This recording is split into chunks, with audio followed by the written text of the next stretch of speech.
Welcome back to Open BXRx. According to the New York City Department of Transportation, the city has seen a spike in cycling since the beginning of the confirmed coronavirus outbreak. And through the pandemic, Transportation Alternatives has helped essential workers travel through their bike share program. Joining us now to discuss the program and more is Joseph Cutrufo, Communications Director of Transportation Alternatives. Joseph, thank you so much for joining us today. Happy to be here. Thanks for having me. Of course. The first thing right off the bat, can you just tell us more about Transportation Alternatives and your mission there? Yeah, Transportation Alternatives is a nonprofit organization that works in the five boroughs. We've been around for 47 years, and our mission is to reclaim the streets from the automobile and to advocate for biking, walking, and public transit as the best transportation alternatives. Right. And now, to bring it back up to current events, I've seen a lot of cyclists at the Black Lives Matter protests. Transportation Alternatives shared support of the movements on Twitter, and you also called for the removal of the NYPD from traffic enforcement. Can you tell us more about this? We need to reallocate some resources from the NYPD because traffic safety is not just about police enforcement. And really, that's not the wisest use of funding to keep our streets safe. It's also not the most equitable use of funding to keep our streets safe.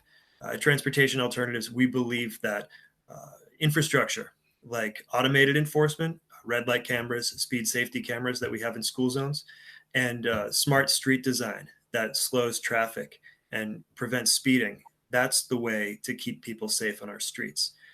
You can't enforce your way to Vision Zero. And as we've seen from the NYPD, they're not really that effective in keeping us safe from reckless drivers. A very small percentage of hit and run drivers ever face consequences, for example. And of course, throughout New York City, people of color face much different consequences, especially when there are traffic stops. You see much different consequences for people of color throughout New York City. Mm. And on cyclist deaths in New York City, how does TA fight for safer streets and what must change to help this, to stop this really? So, 2019 was a really difficult year for cyclists. We saw the number of fatalities for people on bikes rise from 10 in 2018 to 29 in 2019. It's really disheartening to see, even as the number of people on bikes grows, we've seen the number of fatalities rising. So we haven't seen that safety in numbers effect that we should be seeing. When City Bike came into the city, we saw so many more people on bikes, and drivers became more used to riding, more used to driving around people on bikes.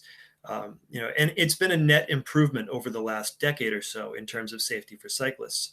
But last year was a bit of an outlier in that regard. We don't want to see a repeat of 2019, and the way to get there is through safe infrastructure. The De Blasio administration brought Vision Zero to New York City, and the De Blasio administration has had a fair to good track record in expanding the number of miles of protected bike lanes. But there are still a lot of gaps in that network, and we need to fill in those gaps and expand the network into neighborhoods where it is not reaching currently. And those are many communities of color. That's most of the Bronx. It's most of Staten Island. It's most of Eastern Queens and South Brooklyn. So we need to do better. We can't just have protected bike lanes in Manhattan and Brownstone, Brooklyn. The Bronx especially is an area where we need to see improvement on that regard. Here in the Bronx in particular, we've seen a surge of essential workers traveling back and forth on their bikes in regards to healthcare workers and also delivery workers. Please tell us more about your Bike Match program and how it's helped essential workers through COVID-19. So a few months ago, one of our staff members, Jay Oberman, who's our art director, he had an extra bike in the hallway of his building that he wasn't using anymore. And once our office went to work from home, and he didn't really need that bike anymore. He wasn't using it to commute anyway. He just put a note out on Facebook and said, "Hey, I have this extra bike. There must be someone out there who's either delivering food or doing mutual aid who could use it more than I could." And quickly, one of his friends snatched up the bike, and he told us about that. And we thought, hey, we might want to expand this to more people. How do we do that? So the Bike Match was born. The program has matched about 200 individuals with bikes. We've received about 1,000 responses. So, it's a 20% success rate, but that's actually pretty good when you consider that, not every bike is appropriate for every person. If you're 6 feet tall, you can't ride a bike that's meant for someone who's 5 feet tall, and vice versa. And also, if you're trying to avoid the subway, if you live in the Bronx, you're probably not going to go and get a bike from somebody who lives in Brooklyn. Right. So, geography and height are two considerations, and also what you're going to be using the bike for. So, fortunately, we had a lot of people step up who had extra bikes to donate, and we actually got some corporate support. So Bike Rent NYC, which is one of the major bike rental companies in New York, they donated several dozen bikes, and the bike manufacturer Specialized, which operates worldwide, Oh. they donated bikes, several hundred bikes, to bike match programs around the United States. And when I say bike match programs, that's because our idea was so good that cities around the country copied it, and they use the same sort of mechanisms that we use to match people and essential workers, to match essential workers with bikes. And we've seen a lot of success, and it's been one of those bright spots in an otherwise really difficult time. Right, I love it, and thank you to TA for being the pioneers of that movement. Just for folks out there who are seeking to participate in the bike share program, how can people get in touch or sign up, to receive a bike or give a bike? Bikematch.nyc, and that'll take you to our homepage for our bike match program, and it'll show you both how you can offer up a bike if you have an extra one, or how you can request a bike.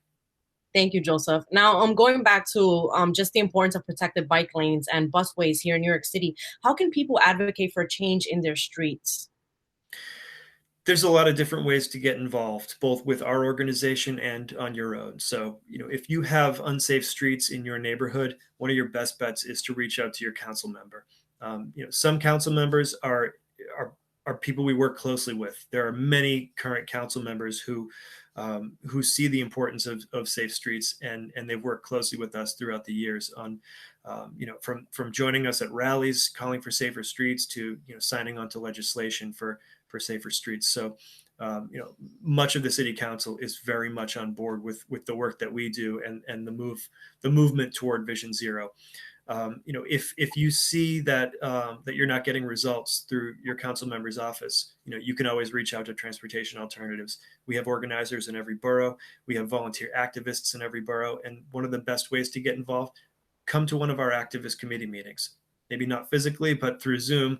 We're still meeting, and we're still talking about the important issues in each borough.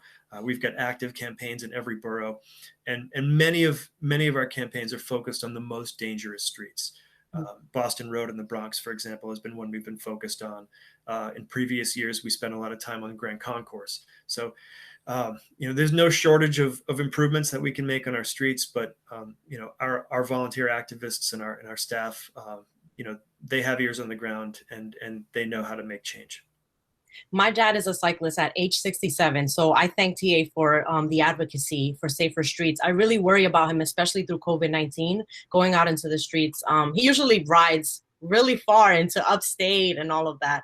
But I wanted to also ask you about the challenges that Transportation Alternatives faces and other advocacy groups face when it comes to advocating for these safe streets measures. Why is it taking so long to implement some of these things? Some people in our city government see changes to the streets as controversial, especially when those changes come at the cost of parking spaces. And sometimes when those changes come at the cost of, removing a travel lane for cars and trucks. We tend to think that, an equitable transportation network is one where you can get around by not only car, but also by bus or by bike as well. And our streets are not really reflecting that in their current state. We've seen a lot of change in the last couple of decades, but we need to see it more quickly. And we need our elected leaders to be bolder when it comes to redesigning streets.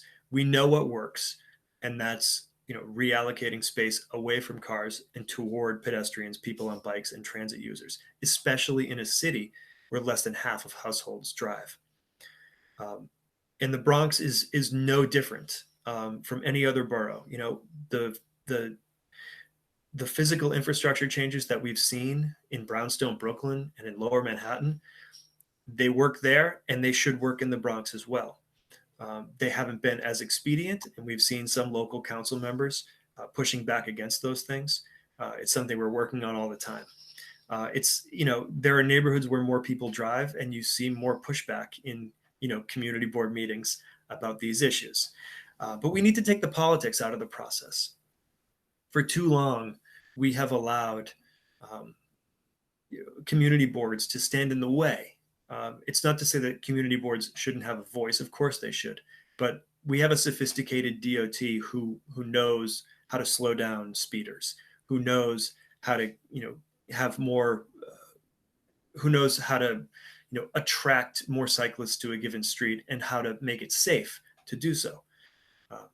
Community boards don't necessarily have that expertise, and it would be the future that we envision is one where community boards have a voice but don't have a veto. And right now we're seeing a situation in which community boards are often stopping safety from happening. Thank you so much, Joseph, for your time and for coming on to represent transportation alternatives today. It's been a pleasure. Thank you for having me.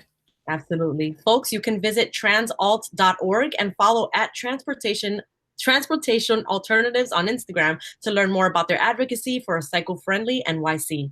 That's all for our show today. Thank you for tuning in to Open BXRx. I'm your host, Sonyi Lopez, wishing you and your family safety and wellness now and always. Until next time.